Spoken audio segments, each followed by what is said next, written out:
marami nang nagsasabi sa iyo na kamukha ka talaga ni Marian. Opo, marami na. Yung press din kanina sabi nila, alam mo may hawig ka. Sabi ko sino po sa'yo? Si Marian Rivera. Ay, alam ko po.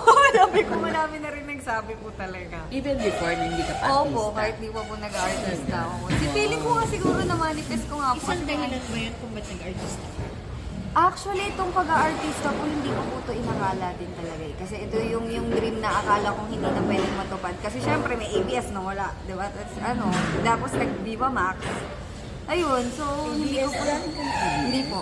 Kumbaga parang wala yung ABS even nung pandemic. Kumbaga yung dream na to, hindi ko na inakala na mabibigyan. Darating pa talaga. Kumbaga, right time, God's timing. Pero ang tagal ko na po gusto magpa-sexy talaga.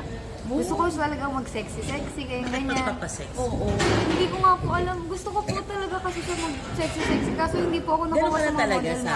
Before pa na sexy ka hindi naman. Po, medyo chubby ako dati.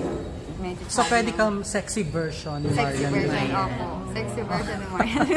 Na-meet mo na ba siya in person? Hindi pa nga po. Sabi ko, kahit nahihiya ako, magpapapicture talaga ako sa kanya. Sobrang idol ko po talaga siya. So sana makahanap ka rin ng Dingdong Dantes. Sana. Ganun din ang type mo? Matangkad na Matangkad, mestizo? opo, mga ganon. Marami naman matangkad. Pag nakaharap mo si Marian, ano yung unang sasabihin mo sa kanya? Sabi ko, sobrang idol na idol po kita. Feeling ko hindi natitigil ang bibig ko. So, ang ganda-ganda mo po, ganon. Sabihin ko po talaga yun. Tattoo.